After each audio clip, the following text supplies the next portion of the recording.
Então, nós estamos nos preparando para descer no vale de Josafá, o vale da decisão. E quando a gente fala em vale da decisão, a gente entende que o grande problema das pessoas, o grande problema dos cristãos, da maioria dos cristãos, incluindo dos cristãos da Igreja Universal do Reino de Deus, é a indefinição. É a indefinição. Indefinição da fé. Porque a fé não se resume em tomar posse de benefícios que Deus tem prometido na sua palavra. A fé não se resume em você chegar na igreja às quartas, os domingos, fazer oração, trazer suas ofertas, seus dízimos. A fé vai muito além, muito, mas muito além dessas pequeninas coisas que são importantes, obviamente, que cooperam para o desenvolvimento da fé. Mas o que me preocupa é que as pessoas, normalmente, elas fazem seus votos de fé, elas fazem as suas orações, fazem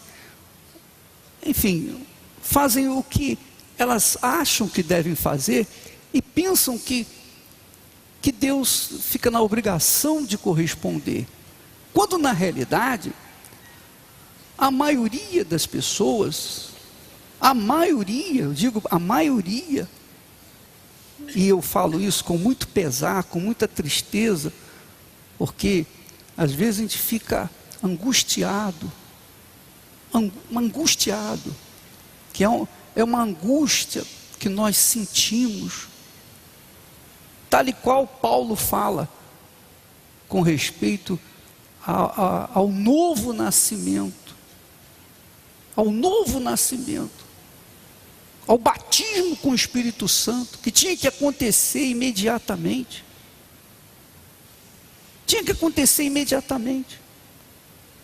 O apóstolo Paulo recebeu alguns discípulos que tinham vindo, parece que de Jerusalém, e perguntou para eles: vem cá, vocês receberam o Espírito Santo quando creram?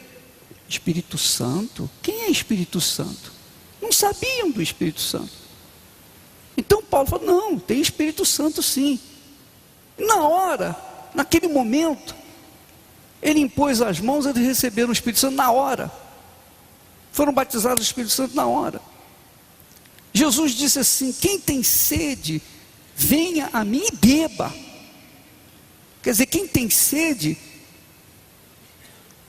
precisa beber água agora, naquele momento que tem sede. Jesus oferece a água imediata. Mas não acontece isso. Não acontece.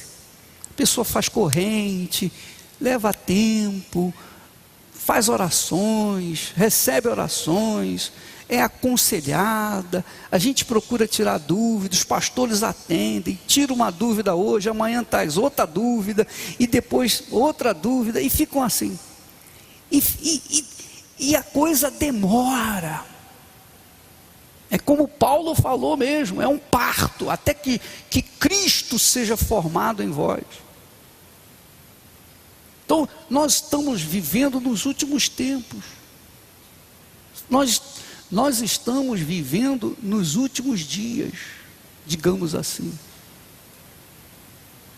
Vocês não têm ideia do que está para acontecer neste mundo. Vocês não têm ideia. Então não há tempo para se brincar com a fé. Não há tempo para se levar a fé de qualquer maneira, ou como uma opção de vida. Não, a fé tem que ser priorizada. Você tem que priorizar a sua fé. Você não pode deixá-la contaminar-se com as coisas desse mundo. Você não pode deixar se contaminar. Daniel foi levado preso lá para a Babilônia, e ele disse: eu não vou participar das iguarias do rei, do imperador. Eu não quero me contaminar. Quer dizer, o que ele tinha, ele era prisioneiro, era escravo, mas ele tinha dentro de si uma fé, algo precioso, que ele não podia abrir mão. Mas nós temos visto hoje que as pessoas misturam, se deixam levar por um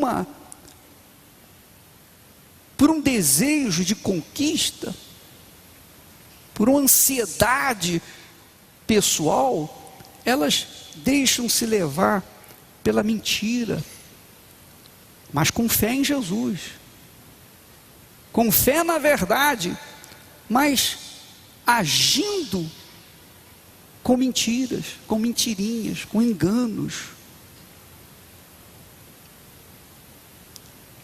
E pensam que por conta de mentirinha, coisinha insignificante, Deus não considera. Isso é muito pouca coisa. Ela está preocupado com adultério, está preocupado com o roubo, está preocupado com a prostituição, ela está preocupada em não matar. Mas uma mentirinha aqui, uma mentira, isso não vai fazer diferença. Só que ela se esquece, e você não pode se esquecer, nós não podemos nos esquecer, que de um lado nós temos o Senhor da justiça, que é a própria justiça, que é Deus, o Deus da justiça. Por outro lado, nós temos o Senhor da mentira, da injustiça, de tudo que é errado. E nós, no meio, qualquer atitude que tomemos, se for injusta, nós temos alguém que cobra. Aí, ó, que aponta. Olha aí. Ele mentiu. Ele fez isso. Ela fez aquilo. E Deus, que tem sido aparentemente senhor dessa pessoa, como é que ele responde ao diabo quando ele acusa aquela pessoa? Como é que Deus vai defender? Ponha-se no lugar de Deus. Como é que você faria?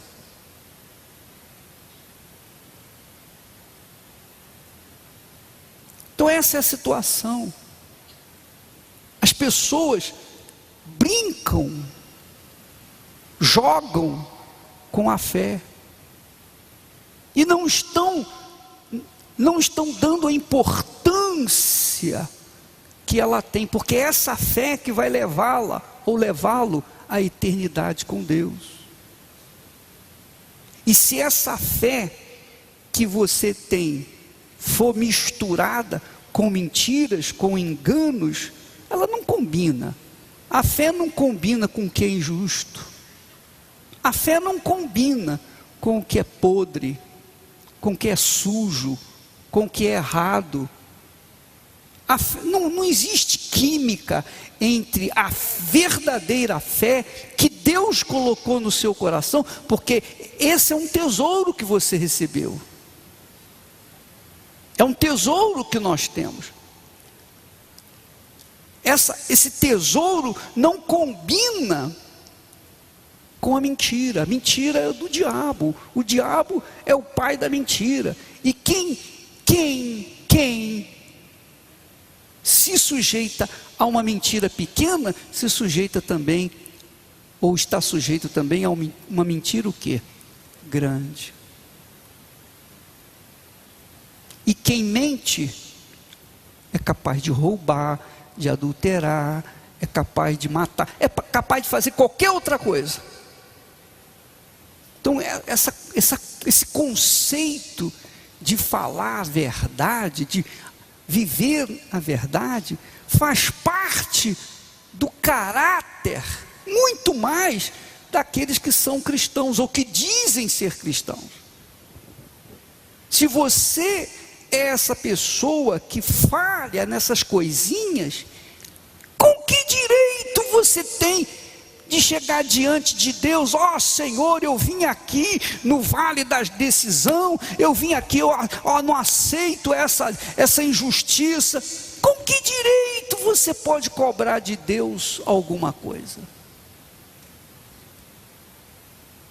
Então, o que nós procuramos passar para vocês, o que nós tentamos passar para vocês, é uma postura, um comportamento tal, em que você se torna merecedor, isso mesmo, merecedor das promessas de Deus, por conta da sua vida correta diante de Deus. Compreende o que eu estou falando? Sim ou não? Você vai dizer, isso aí não é exigir demais perfeição? Ninguém é perfeito, claro que nós não somos perfeitos. Você não é perfeito, eu tampouco sou imperfeito, ou sou perfeito, tampouco sou perfeito. Eu não sou perfeito, e eu não exijo perfeição dos pastores. Quantos pastores cometem falhas, falam o que não tinham que falar, fazem o que não tinham que fazer, mas eu entendo que o pastor está crescendo, desenvolvendo, e nesse desenvolvimento do seu ministério, ele vai cometer erros, como eu também os cometi e os cometo. Então, esses erros são passíveis, fazem parte do nosso aprendizado. Agora, no que diz respeito ao caráter, não, aí não há perdão. Se o pastor fala uma mentira, então para mim, ele não é de Deus. Porque ele prega a verdade, ele crê na verdade, ele não tem o direito de falar a mentira. Correto? Sim ou não? Então nós não podemos nos dar ao luxo de contar uma mentira, de levar as pessoas à mentira. Não, nós temos que viver aquilo que nós cremos. Se eu creio na verdade, então eu tenho que viver na verdade. E se por acaso eu vou ser prejudicado por conta de falar a verdade, é melhor ser prejudicado por conta da verdade do que guardar a mentira ou praticar a mentira, porque aí eu estarei colocando o meu Senhor numa situação difícil. Como que ele pode defender um mentiroso? Como é que Jesus vai defender uma pessoa mentirosa?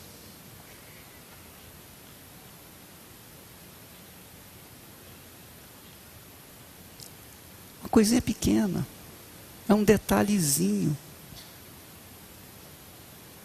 mas que mostra o seu caráter, aponta quem você é. E eu estou dizendo isso porque para você saber o porquê que muitas das vezes você fica, Deus, em nome de Jesus, bate o pé no chão, faz, pula, salta, não aceito. Mas peraí, você vive na mentira. Com que direito você pode exigir a justiça se você anda na injustiça? Percebe? Sim ou não? Ninguém é perfeito, mas o seu caráter, o nosso caráter, se nós somos verdadeiramente, se estamos em Jesus, nós temos que falar e viver na verdade. Então, se você é aquela pessoa que vive na mentira e está tentando descer o vale da decisão, você primeiro tem que decidir a sua vida. Porque é melhor você não participar, não descer no vale da decisão, porque senão você vai descer e vai subir da mesma forma como desceu. Não vai acontecer nada. Tudo bem, se você é aquela pessoa, bispo, não estou entendendo nada disso, eu não sei o que o senhor está falando, você é uma pessoa nova, nem começou na fé, você tem vivido no erro e nem sabe que está vivendo no erro, são outros 500, mas eu estou me referindo àquelas pessoas que conhecem a verdade, que dizem andar na verdade, mas andam com mentiras. E não estou excluindo obreiras, obreiros, seja lá quem for. E eu vejo nessa história de Josafá, depois você pode ler no capítulo 20 de 2 Crônicas, Josafá, na hora que veio o sufoco, na hora que veio o desespero, na hora que veio a tribulação, Josafá estava com a sua vida limpa. Então ele se voltou para Deus: ó Senhor, julgue a minha situação, julgue a minha causa, julgue a minha situação. Eu não tenho forças para vencer essa multidão, eu não tenho condições de vencê-la. O que eu faço? A nossa vida está em risco. Aí, depois dele ter orado, o Espírito Santo veio através de um servo dele e disse assim: dai ouvidos todo o Judá, e vós, moradores de Jerusalém, e tu, ó rei Josafá, ao que vos diz o Senhor: não temais nem vos assusteis por causa desta grande multidão, pois a peleja não é vossa, mas de Deus. Quer dizer, se nós andamos na presença de Deus, que depende da fé, que é a fé inteligente, não é prática de religião. Fé, repito, não tem nada a ver com religião. A fé tem a ver com a vida, relacionamento que você tem com Deus, não com religião. A fé de Deus tem a ver com Deus, o seu relacionamento, seu casamento, sua união, seu pacto com Deus, sua aliança com Deus.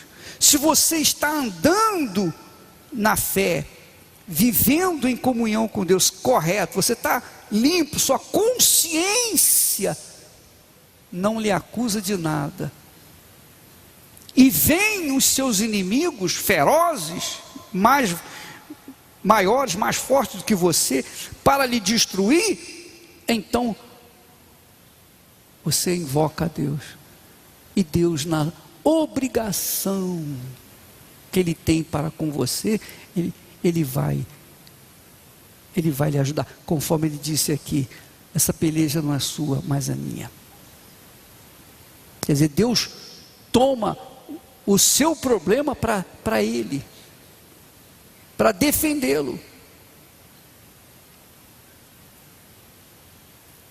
Mas se por acaso Josafá fosse um homem injusto, como foi os pais dele, não teria a atenção de Deus, não teria resposta de Deus. Então o vale de Josafá, que nós iremos descer neste dia 16 de março, esse vale é para aquelas pessoas que estão vivendo, ó Deus, a minha vida está no altar, o Senhor conhece a minha vida, o Senhor conhece, minha vida é um retrato, o Senhor conhece, pode ver toda a minha vida, por dentro e por fora, não tenho nada que me envergonhe, a minha consciência está limpa. Então você que desce, você pode ter certeza que a vitória é sua, você vai receber essa vitória, porque você vai entregar a sua peleja, a sua necessidade, o seu problema, para aquele que pode te ajudar, que pode te salvar, que vai com certeza lhe ajudar. Agora, se você vive no erro, e não se decidiu, não se definiu, você tem vivido uma fé meio lá e meio cá, você está perdendo o seu tempo, minha amiga, meu amigo, está perdendo o seu tempo. A sua fé é a sua vida, a sua fé representa a sua vida, a sua fé é que vai trazer o resultado da sua vida. A sua vida é o resultado da fé que você tem. A sua vida é o resultado da sua fé. Se você está bem, a sua fé está em alta, você está bem interiormente, você enfrenta o inferno. Mas se a sua fé está em baixo, é porque as suas dúvidas estão em alta, e suas dúvidas estão em alta por causa do pecado que você tem vivido, você tem cometido.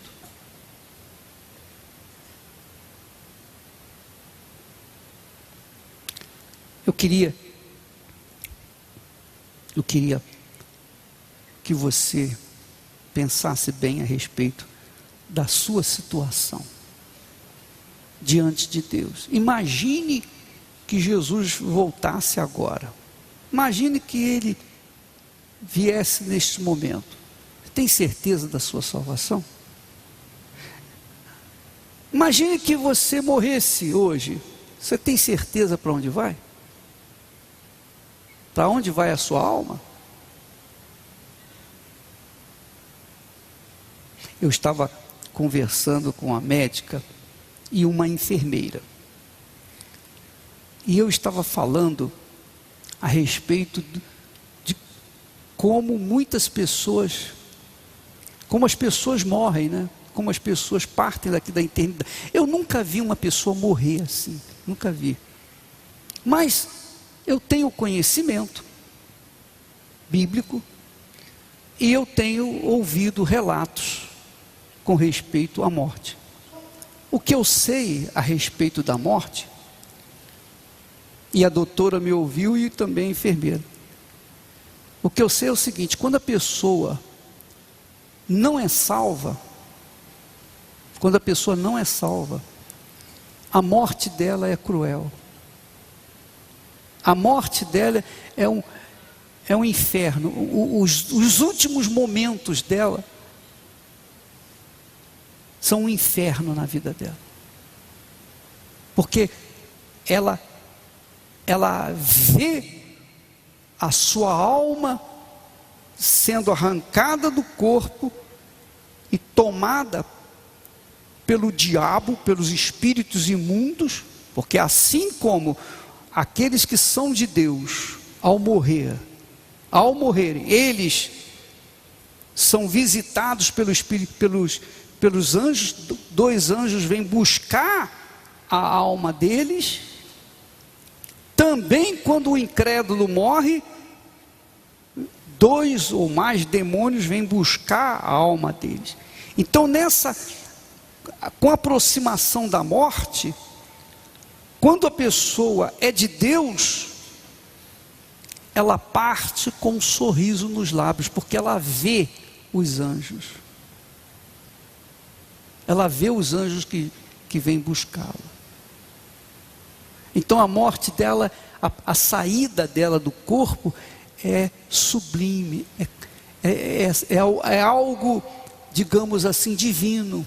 Então elas partem com satisfação, porque deixam o peso do corpo aqui na terra. Mas, ao contrário delas, quando a pessoa é incrédula, ela se vê no maior desespero da sua vida. Porque elas vão no desespero, elas vão sem chance de voltar atrás. Então, há relatos na internet de pessoas que, não sei por que cargas d'água, pessoas que estavam morrendo e apareceu um túnel escuro, elas entraram naquele túnel e elas, naquele momento, naquele desespero, elas gritaram: Jesus, tem compaixão de mim. E na hora, elas voltaram a si e não morreram. E se converteram a Jesus de todo o coração. Mas isso não é uma coisa normal. Há pessoas que morrem e sabem para onde vão, sabem o desespero. Então, eu falei: doutora, a senhora e a senhora também, a enfermeira, as senhoras devem ter visto o semblante das pessoas que morrem. Não sei se você já reparou, mas repare o semblante das pessoas recém-mortas. Aquelas pessoas que estavam doentes, estavam definhando e vão embora. Eu não digo aquelas pessoas que de repente levaram um tiro na cabeça, não tem condição de ter semblante nenhum, mas eu estou falando daquelas pessoas que estão morrendo, está morrendo aos pouquinhos. Você vai verificar no velório o semblante. Claro que eles preparam às vezes o defunto, põe lá uma tinta e tal, e bota o defunto até sorrindo. Mas sem a maquiagem, você vê a expressão da pessoa. Repare, não combina a fé com mentira. Não combina, não há jeito de viver na corda bamba. Ou você é ou você não é. Ah, bicho, mas poxa, como é que eu posso viver assim? Eu sou solteiro, poxa, eu quero viver mais um pouquinho. Eu quero aproveitar um pouquinho a vida. Deixa eu falar para vocês uma coisa. Se você quer aproveitar a vida, nunca você vai receber o batismo com o Espírito Santo. Você pode dar a sua vida para Jesus N vezes, que nunca vai acontecer nada. Como é que pode? A pessoa, eu sigo Jesus, eu quero seguir Jesus, mas eu quero também aproveitar a vida. Se você quer aproveitar a vida, é porque você está vivo. E quem segue Jesus já morreu para esse mundo. Para você seguir Jesus, você tem que estar morto para esse mundo. Por isso que tem que sacrificar a vida. Ninguém é capaz de seguir Jesus com a vida antiga. Impossível. Impossível. Para você seguir Jesus, para você ser cristão, garantir a sua salvação, você tem que morrer para esse mundo. Morrer e ser sepultado através do batismo nas águas. E começar uma vida nova. Morrer. Você tem que morrer. Para você receber uma vida nova, você tem que... A sua vida atual tem que morrer. Para você ser salvo, você tem que abrir mão da sua vida. Você tem que abrir mão desse mundo. Essa é a realidade.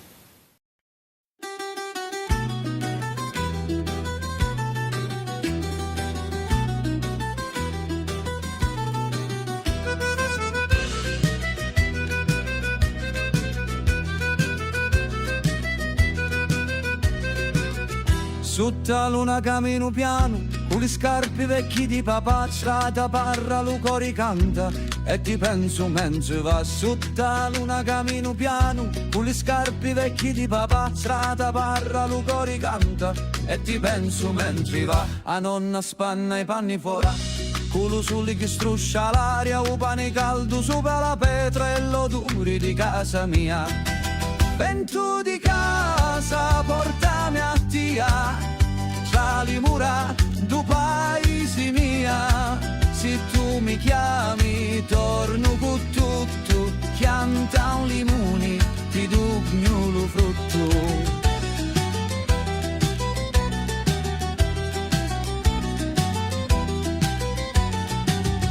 Una fontana cantante chiazza i picciri di corrono fuori, e una canzone antica ballamo con l'organetto che suona ancora. Una fontana cantante chiazza i picciri di corrono fuori, e una canzone antica ballamo con l'organetto che suona ancora. E se lontano vai non scordare, che ogni pezza cagati si può ricostruire. Lo cuore mio sempre ti sapi, torna a casa che lo cielo t'abbraccia. Vento di casa, portami a tia, tra le mura du paese mia. Se tu mi chiami, torno con tutto, chianta un limone, ti dugno lo frutto.